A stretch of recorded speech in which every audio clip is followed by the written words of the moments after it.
lot of people, I was told from elementary school age that I should go to college, get a degree, and get a good job.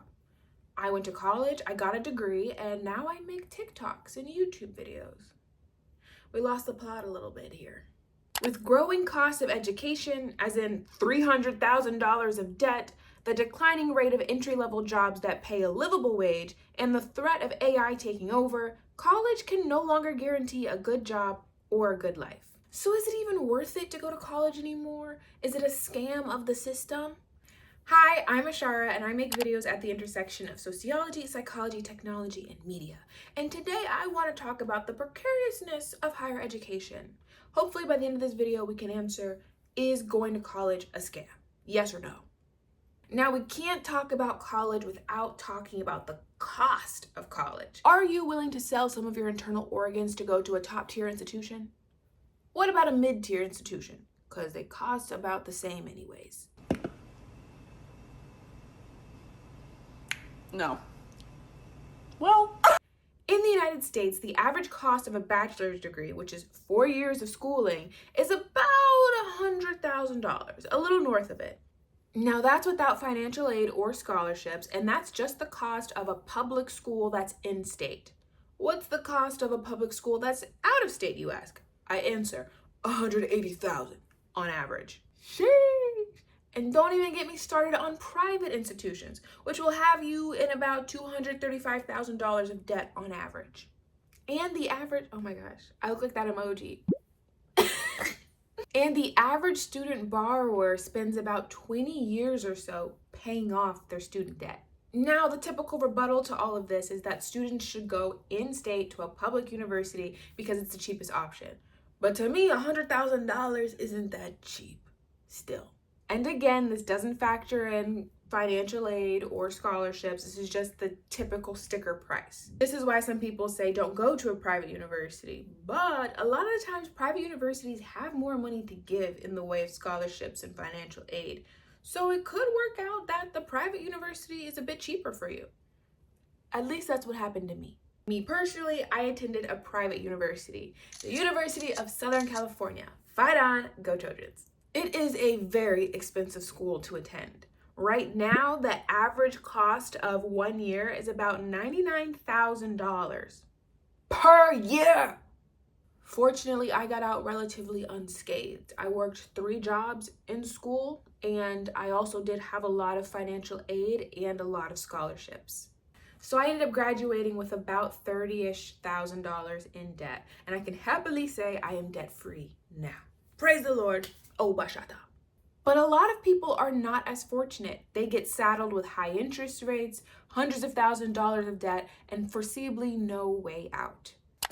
Everyone's always like, Brenda, why are you working so hard? Why are you doing a full-time job and posting on TikTok all the dang time? It's because I have $78,327 in student loans. And you want to know how much unpaid interest I accrued in the month of February? $523.93. And this is me paying at least a minimum of $2,000 per month. Started with a little bit over $150-something thousand because I had the bright idea of going to grad school so that I can graduate in a healthcare job to help people but not get paid enough for the amount of student loans I had to take out. Now, my fault, I went to a private university, but still, it shouldn't be this hard to pay off student loans. But based on my PT salary alone, there is absolutely no way that I could pay this much with just that salary alone and live a breathable, decent life. Make it make sense?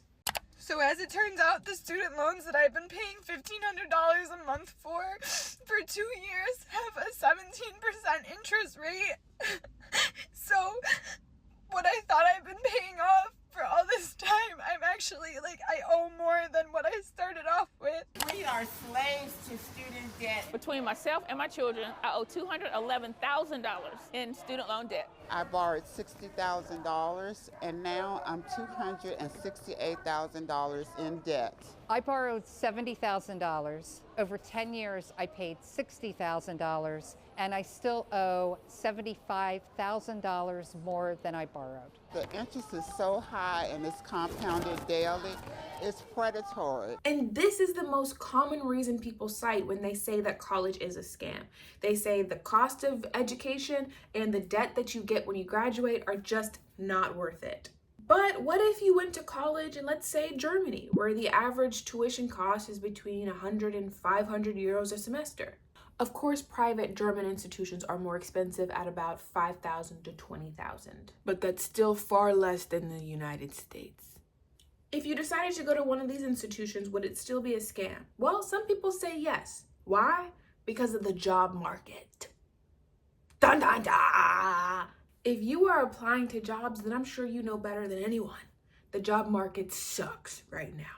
Many white-collar jobs require a degree to even be considered in the application process. And this doesn't include internship experience or specific classes taken or work experience. No, girl, you have to have a degree. Now, we've got unemployment rates rising, mass tech layoffs, decreases in the number of jobs added to the market, and salaries that do not support the cost of living. And the threat of World War III is in the background looming too, just to add a little bit more chaos to the burning fire. So what happens when your degree doesn't guarantee that you'll get a job? It used to be that you study hard, you get the degree, and then you get the good paying job. Now, that's not quite the case. It feels like the meaning of a degree has been heavily diluted. Maybe that's because so many people have a degree now, it doesn't really set you apart from anyone. Or maybe it's just corporate greed, I don't know. It's the fact that even people who have graduated from top tier universities, I'm talking Ivy League level, still can't get a job. Sure, only 7.1 million people are counted as unemployed, but then there's also all of the groups that are unemployed but excluded from the count, like the 1.5 million people who have been unemployed for more than 27 weeks, and the 4.9 million people who are only able to find part-time employment, and the 5.9 million people who do want a job but are counted as not actively looking because they didn't meet all of the requirements during the survey window. And that's not even to mention the millions of people who do have full-time employment that doesn't pay them enough to live on. If that's not an indication that the job market sucks, then I don't know what is. And let's say you were successful in the application process and you finally secure a job. How much is that job paying you? Pennies is how much. It's criminal how low these jobs are paying people. I saw this job listing on LinkedIn, and when I tell you my jaw dropped, because what are you talking about? No words came out, no sound. They wanted someone to have 3 to 5 years of experience, and then we're only going to pay them $32,000 to $35,000 a year. Jelly Bean, isn't that the poverty line? What can you afford on $32,000 a year? Mind you, coming in with 5 years of experience. Be so for real right now. And the sad part is 16 people had applied. That's how desperate people are. So imagine you went to school, you come out with $100,000 of debt, and then you're only going to make $32,000 to $35,000 a year. When are you paying off your debt? Never, babe, never. Companies will report record-breaking profits every year and then pay their employees pennies, but it's okay. You'll get a pizza party to celebrate all of your achievements and effort. Isn't that enough? Don't you like pizza? Be grateful. All right, I feel like I'm ranting a little bit, but at the same time, am I wrong? I don't think I am. I digress. Let's keep it moving. Yeah. But even then, higher education is useful because it teaches people skills that are necessary for society to function. And who's gonna take over those skills? No one, right? Wrong. AI is taking it over. What's that in the corner? Is it ChatGPT? So even the mighty Stanford has fallen. I work in a field where kids and families would kill to go to Stanford, but even they are not immune to the disruptions of AI. Especially in this article, it's talking specifically about computer science and how no one is hiring junior developers, and people are delaying graduations, taking master's degrees because they have no idea what to do. So people, what do you think? Is computer science still the dream, or do you think we're dead in the water? Yeah, girl, AI is coming for particular jobs. There's some jobs that cannot be replaced by AI. Firm believer in that. You'll always have job security in healthcare, for example. But there are some positions that are experiencing a bit of an AI hit. JP Morgan Chase and Goldman Sachs are harnessing it to employ fewer people. Ford CEO Jim Farley warned that it will replace literally half of all white-collar workers. Salesforce's Mark Benioff claimed it's already doing up to 50% of the company's workload. Walmart CEO Doug McMillon told the Wall Street Journal that it is going to change literally every job. The "it" that's on corporate America's lips is artificial intelligence.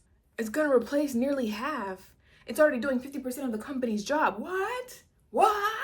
Recent estimates from Goldman Sachs suggest that 6 to 7% of people could lose their jobs because of AI adoption. And the Stanford Digital Economy Lab found entry-level hiring in AI-exposed jobs has dropped 13% since large language models started proliferating. The report said software development, customer service, and clerical work are the types of jobs most vulnerable to AI today. You heard that right. Even software developers are vulnerable. Software development. Like, isn't that the career path all of our teachers and professors and parents told us to go into? Oh, STEM, computers, software. And now AI is coming for their jobs. The humanities aren't looking too bad now, are they? I kid. Now, this isn't to say that AI won't add any jobs to the market. That's not true. There's always going to be someone who needs to refine it, someone to be the robot's overlord, so to speak, right? We'll need teams of people to make sure that it's up and functioning. Those will be new jobs that are created, sure. But what about in the meantime? All those jobs that Goldman Sachs was just talking about, what about those people?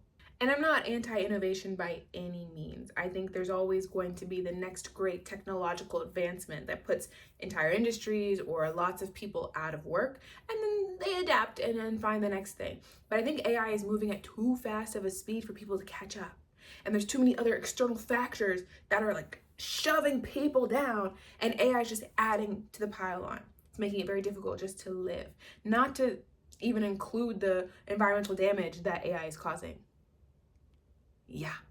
Oh, honey. Girl, Okay. security. So then people ask, why then go to school if it's so expensive? You're going to have debt when you graduate. You won't get a job that pays you enough to pay off that debt once you graduate. And AI is even coming for your job that you just got after graduation.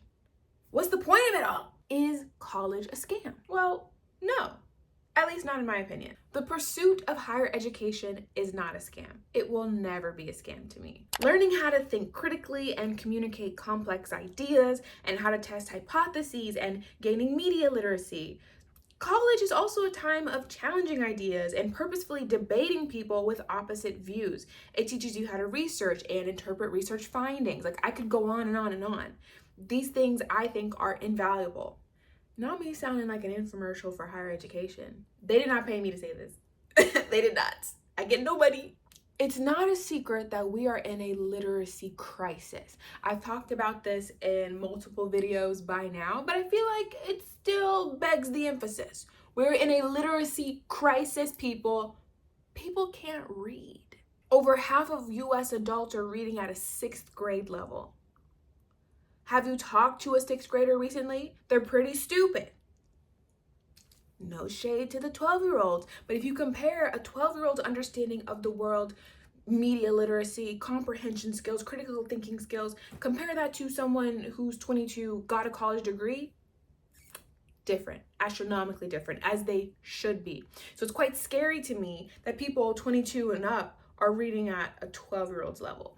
The class divide of the future is going to be who can read and critically think and who cannot. Let me explain. What every educator on this app is talking about, and what every educator in the field is noticing, is a dramatic decline in basic critical reasoning skills and basic literacy skills among students. This is particularly pronounced among high school age students, where they're engaging with more complex material and can't grasp basic concepts or manage basic memory about those concepts. And what this is creating is a generation entering the workforce without basic comprehension skills that is going to make it very hard for them to keep and maintain any form of employment. On the inverse of this, we're seeing kids in more affluent families being not only pulled out of the public school system and sent to things like Montessori schools, but being pulled away from technology, not given access to anything more than, say, a TV or a video game station until they're a teenager. No tablets, no phones, things like that. And what they're doing to fill their time instead is the normal childhood stuff of playing outside, reading a book, coloring sheets,